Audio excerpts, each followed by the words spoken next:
ETF index mutual funds నేర్చుకుని stock మార్కెట్లో రాణించాలనుకుంటున్నారా? వెంటనే ఈ నెంబర్కి కాల్ చేయండి. నమస్తే, welcome back to Suman TV. Present మనతో పాటు ఉన్నారు అనలిస్ట్ మందరి కృష్ణారెడ్డి గారు. నమస్తే సార్. నమస్తే అమ్మ. సార్, మనం ప్రీవియస్ ఒక వీడియోలో మాట్లాడుకున్నాం, అమెరికాలో మన వలసలు ఎక్కువైపోయి అసలు అమెరికానా ఇండియానా అన్నట్టుగా ఉంటుంది. మన వాళ్ళు అక్కడికి వెళ్ళిపోయి అక్కడ ఉంటూ జాబ్ చేస్తూ సెటిల్ అయిపోయిన వాళ్ళు అక్కడ దేవాలయాలు కట్టడము, మన హిందూస్ ఎవరైతే ఉంటారో ఈ భక్తి అంతా కూడా సేమ్ ఇక్కడ ఇండియాలో ఎట్లయితే పూజా విధానం, పూజలు, దేవుళ్ళని పెట్టడం, గుళ్ళు పెట్టడం ఇవన్నీ చేస్తూ ఉంటారో సేమ్ అమెరికాలో కూడా అలాగే నిర్మిస్తున్నారని చెప్పేసి ఎక్స్లో కొంతమంది విమర్శలు తెస్తున్నారు. అంటే మొత్తం ఇక్కడ అంతా కూడా మార్చేస్తున్నారు కమ్యూనిటీ అంతా అని కూడా. అంటే ఒకసారి డీటెయిల్గా వెళ్తే ఇప్పుడు టెక్సాస్ డల్లాస్లో చూసుకుంటే ఇప్పటికే 17 దేవాలయాలు ఉన్నాయంటే ఇప్పుడు కొత్తగా గణేష్ దేవాలయం నిర్మిస్తున్నారంటే దీంతోపాటు డల్లాస్లో 18 దేవాలయాలు ఇప్పటికే వచ్చేసాయి అని చెప్పి ఎక్స్లో వీళ్ళంతా కూడా అక్కడ ఉన్నటువంటి వాళ్ళు ఎవరైతే ఫారినర్స్ ఉంటారో కొంచెం విమర్శలు వస్తున్నాయి. డీటెయిల్గా మాట్లాడుతున్నాం. అమెరికాలో సెటిల్ అయినటువంటి హిందువులు, ముఖ్యంగా మన తెలుగు వాళ్ళు ఎక్కడున్నా సరే, ఏ ప్రాంతంలో ఉన్నా యాక్టివిటీస్ బాగా చేయడం అనేది మొదటి నుంచి అలవాటు. ఇంకోటి అంటే ఒకరికొకరి పోటీ ఉంటుంది. ఉదాహరణకి తానా అనేటువంటి ఆర్గనైజేషన్ తెలుగు కల్చర్కు Telugu association of North America అని తానా అనేటువంటి పేరుతో ఓపెన్ అయింది. తర్వాత కొన్నాళ్ళు అయిన తర్వాత దీంట్లో అంతా కూడా తానాలో కమ్మాస్ బాగా డామినేట్ చేస్తున్నారు, ఆంధ్రాస్ బాగా డామినేట్ చేస్తున్నారు. తెలంగాణ వాళ్ళకి ప్రత్యేకంగా ఇంకోటి ఉండాలి, తెలంగాణలో రెడ్డిస్ డామినేషన్ ఉంటుంది, ఇంకోటి సపరేట్గా ఉండాలని ఆటా అని ఇంకోటి ఓపెన్ చేశారు. అమెరికన్ తెలుగు అసోసియేషన్ ఓపెన్ చేశారు. ఇప్పుడు ఏమైందంటే అది ఒక 10-20 ఏళ్లలో ప్రతి ఊరికి ఒక సంఘం ఏర్పడింది. ఒక సంఘం అని చెప్పడానికన్నా ఇంకా సంఘాలు ఏర్పడ్డాయని చెప్పడం చాలా అవసరం. ప్రతి స్టేట్లో మళ్ళీ అక్కడ ఉన్నటువంటి టౌన్స్లో తెలుగు అసోసియేషన్స్ కుప్పలు తెప్పలుగా ఏర్పడ్డాయి. ఇవాళ కొన్ని వేల అసోసియేషన్స్ ప్రారంభమైనాయి. ఒకడిని మించి ఒకడు ప్రోగ్రామ్ చేయడం.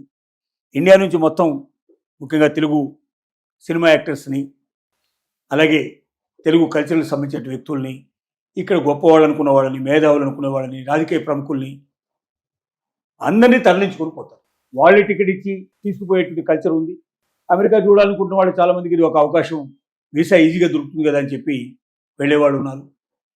ఈ సందిట్లో సడమే అని ఈ దాంట్లో అక్కడ భర్తలు ఉద్యోగాలు చేస్తుంటే భార్యలు ఇక్కడి నుంచి వెళ్ళిపోయి ఈ వీసా తీసుకొని వెళ్ళిపోయి అక్కడ సెటిల్ అవ్వడం, భార్యలు ఎక్కడ ఉంటే భర్తలు వెళ్ళిపోవడం, ఇలాంటివన్నీ కామన్గా జరిగేటువంటి పరిస్థితులు ఏర్పడ్డాయి.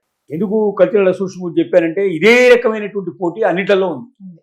ముఖ్యంగా దేవాలయాల విషయంలో కూడా ఇలాగే జరిగింది. దేవాలయాల్లో ఎలా ఉంటుందంటే నా దేవుడే గొప్ప అనే భావన చాలామందికి ఉంటుంది. సో అలాగా ఆ దేవాలయం కట్టారా, అయితే నేను అనుకున్న దేవాలయం కూడా పడితే బాగుంటుంది. దీనికంతా అక్కడ లోకల్గా కొంత కలెక్షన్ చేస్తారు, కొంత వాళ్ళ ప్రాంతాల నుంచి కొంత కలెక్షన్ చేస్తారు, ఎక్కడైతే ఆరిజిన్గా వాళ్ళు పుట్టినట్టు ఉన్నాయో ఆ ఏరియా నుంచి కొంత కలెక్ట్ చేస్తారు. ఈ పేరుతో ఒక 100 మంది బ్రాహ్మణుల్ని పూజారులుగా తీసుకురావడానికి అవకాశం ఉంటుంది.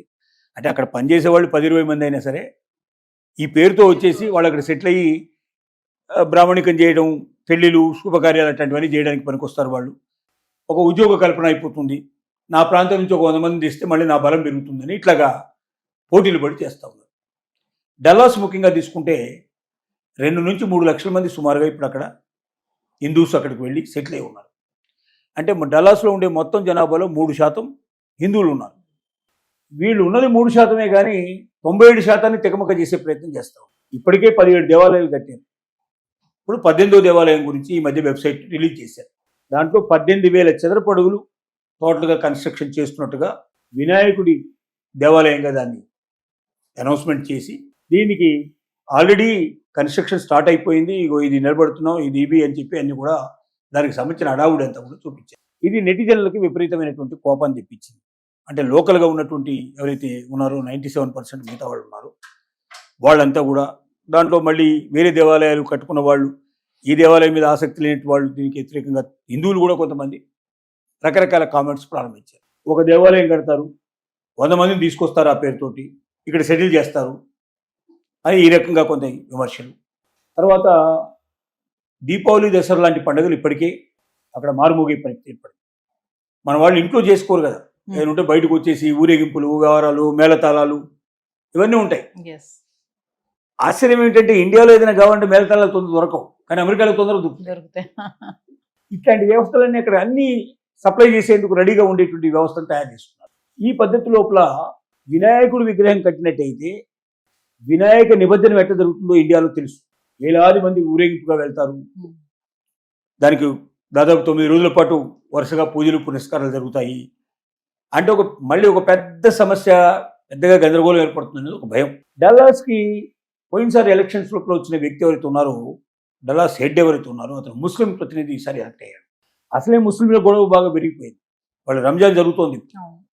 ఈ రంజాన్ టైంలో వాళ్ళు రోడ్డు మీదనే ప్రార్థనలు చేసుకుంటున్నారు. తెల్లవారున 5 గంటల నుంచే మైకులనే మోగుతున్నాయి. ఇవి వాళ్ళకి బాగా చికాకు తెప్పిస్తాయి. ఎందుకంటే వాళ్ళు పక్కింట్లో టీవీ మోగితేనే వాళ్ళు వెంటనే కేసు పెడతారు.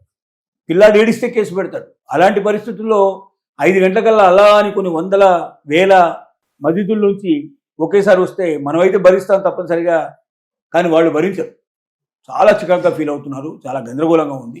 ఒకవైపున ముస్లింల గొడవ ఇట్టా ఉంటే, హిందువుల గొడవ ఇట్టా ఉంటే, ఇట్లా వీళ్ళు ఇండియా నుంచి వచ్చిన వాళ్ళు మమ్మల్ని నిద్రపోనివ్వరా, మమ్మల్ని బతకనివ్వరా అనేటువంటి ఒక భయం వాళ్ళకి ఏర్పడింది.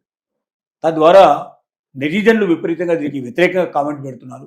రెండోది, అసలు ఒకవైపున అసలు ఇండియన్స్ ఉంటారా లేదా, అక్కడ పని నుంచి వచ్చినట్టు వాళ్ళు ఎవరైతున్నా ఇతర దేశం నుంచి వలస వచ్చిన వాళ్ళని ఉంటారా, ఉంచుతారా, వాళ్ళని ఎప్పుడు పంపిస్తారనే భయంకరమైన పరిస్థితిలో కూడా మన పోటీ తగ్గడం లేదు.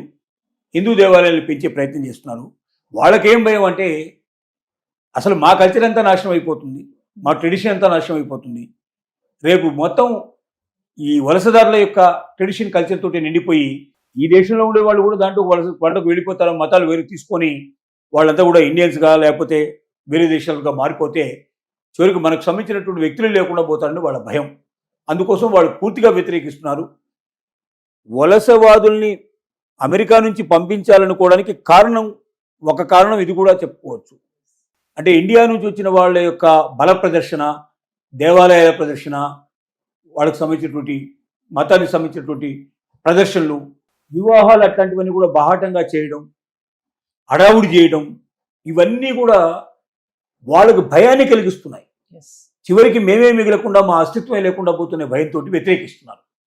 ఇది అమెరికన్స్కు ఇండియన్స్ మీద, వలసవాదుల మీద కోపం రావడానికి ఇది ఒక మేజర్ కారణమని మనం గ్రహించాల్సిన అవసరం ఉంది. కొంతకాలం కనీసం ఈ గొడవలన్నీ అయిపోయి ట్రంప్ పూర్తిగా ఈ 2 ఏళ్ల పరిపాలన అయిపోయేదాకన్నా హిందువులు కాస్త కూల్గా ఉంటే మనకు మంచిది.